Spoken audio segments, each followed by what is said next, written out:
Welcome back to my channel, Mallorca Under the Sun. It is September 2021 and I'm going to be telling you why this is the perfect time to come and visit Cala D'Or on the southeast of Mallorca.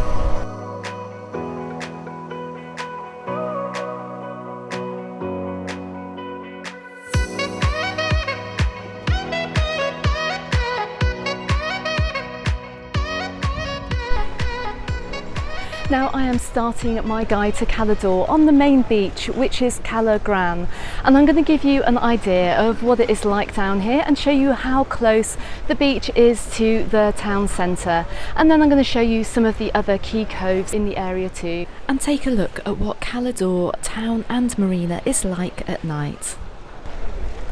So we're down here in Cala Gran, and as you can see it's a huge bay stretching right out into the Mediterranean Sea, but as you come in the water turns this absolutely gorgeous turquoise blue right up to the little beach. Now the beaches up here in Cala D'Or are quite small, so you can expect in July and August they're going to be absolutely packed and busy, and this is the very reason I recommend coming out here in the quieter months, in the spring and in the autumn. So Cala Gran is more than just a beach. You have these walkways that follow the rocks all the way around the sides of this cove as well. So if you want to escape the sand, there are plenty of other places where you can sit and also swim in this area. Okay, so let's head back to the beach and see what there is to see and do in the resort.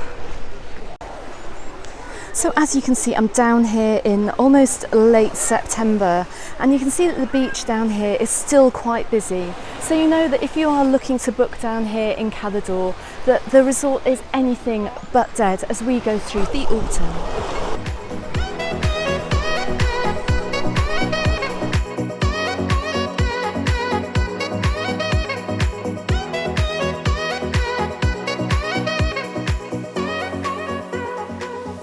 And you can see as well we're coming up to some restaurants. So the beach is lined with restaurants and places where you can grab a drink or a snack or get some lunch.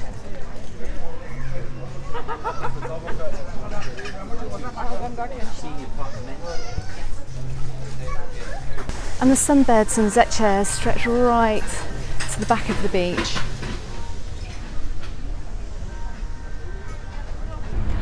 Okay, so we're going to leave Cala Gran Beach and I'm going to show you exactly how far we are from the resort centre. So come on, let's go. Just heading up the pathway here of Cala Gran Beach, and we're going to take a left.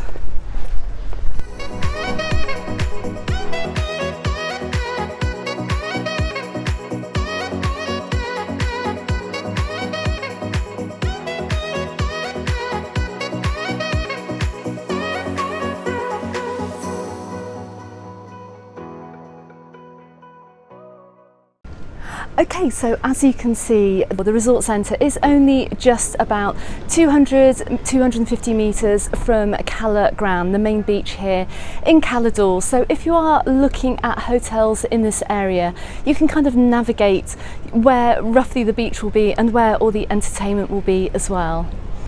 Now right behind me in the square you can see there's a tourist information office. It is currently empty at the moment and the door is shut, but there's some information on the boards to help navigate yourself, and also a QR code on the door as well if you're needing a map of the area. So obviously this is daytime and everyone is on the beach at the moment and enjoying the coastline, but in the evening it's a whole different story down here, and all these restaurants get really packed out and the atmosphere is absolutely fantastic, as you can see in the footage that I took a few weeks ago this summer. Just coming up to possibly the most busy place in Cala D'Or, and I can see Jimmy's bar to my left, but coming up here is the La Bodega restaurant. And I think it's super popular here because it's so busy. And I'm guessing they do some really nice Spanish tapas. Let's go and find the menu. So they do some great tapas dishes here, and they start from around €3.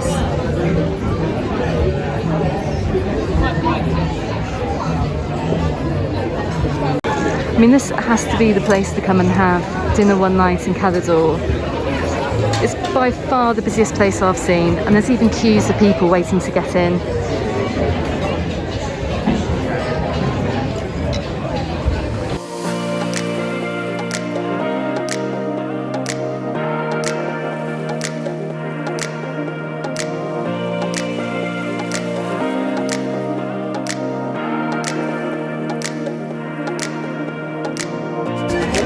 Absolutely more packed down here in Cala D'Or than I've seen anywhere else on the island this summer. This whole pedestrianised area is just full of people. All the bars and restaurants have queues of people waiting to get in.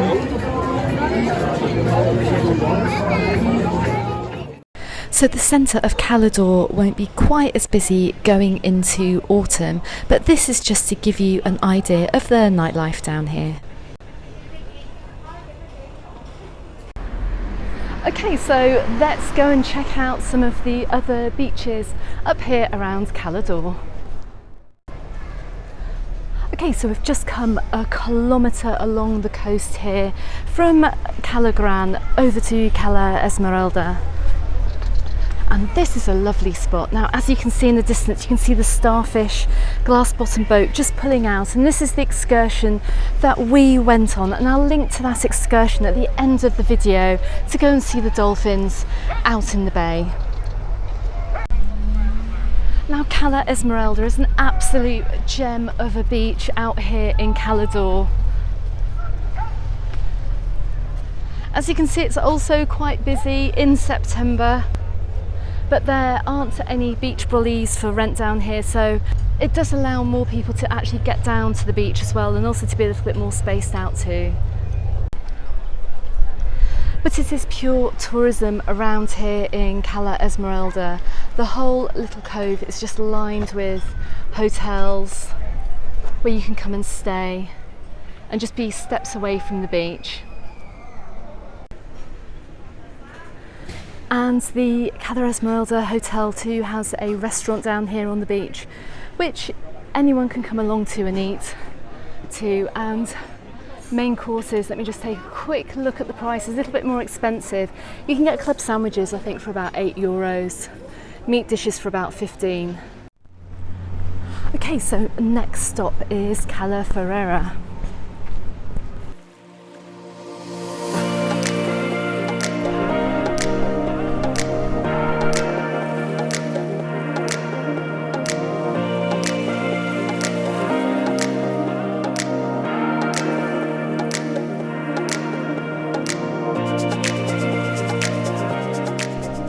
Okay, so coming down to Cala Ferrera, you can see it's also a very long beach too, with volleyball nets right at the end, but you can come down here and you can rent your sunbeds and your parasols, and the actual beach itself is quite narrow.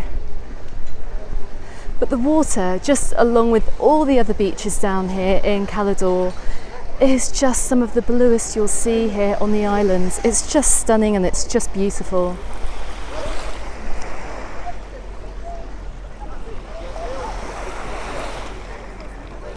Interestingly enough as well, there are a couple of little caves down here I've spotted in the rocks down by the side of Cala Ferrera. But as with the other beaches as well, you can come down here and hire paddle boards. You can rent a pedalo as well. Okay, so I've just been told as well that the cost of 2 sunbeds and 1 umbrella is €14 all day, and after 3 o'clock in the afternoon it goes down to €8.50.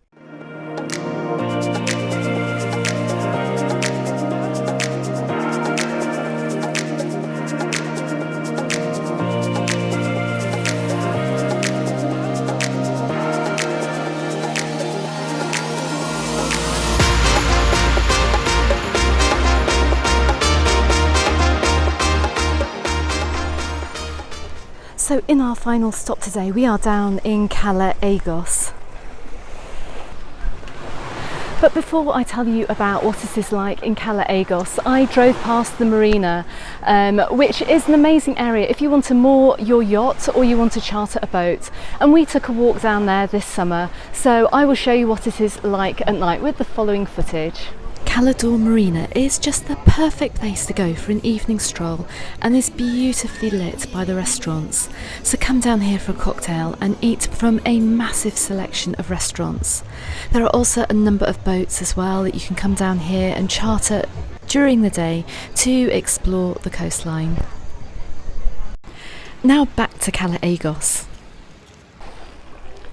So as you can see, this is another really gorgeous tiny cala, and again much better visited in the autumn months and in the spring months than during high summer, because as you can see, this one is probably the least busy of them all, and there's plenty of room on the sand down here.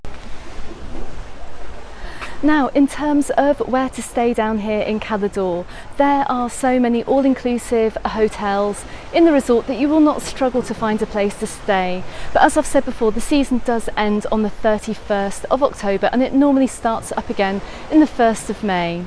Now, maybe next year things may open up a little bit sooner, but just keep an eye on those hotels to check opening times.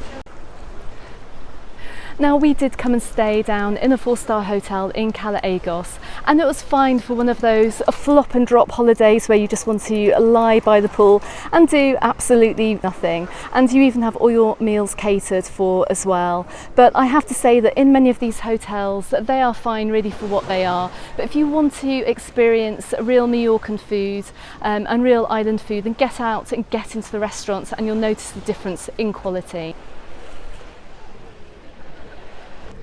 Okay, so there are loads of other things that you can come and do down here in Cala D'Or. I know there's a golf course nearby, you can do some sightseeing as well. There's an old 18th century fort as well which you can walk up to, and also there are so many other calas as well that you can explore, like Cala Majorca, which you can get to on the dolphin boat or also just by popping over there by grabbing a taxi or getting a hire car.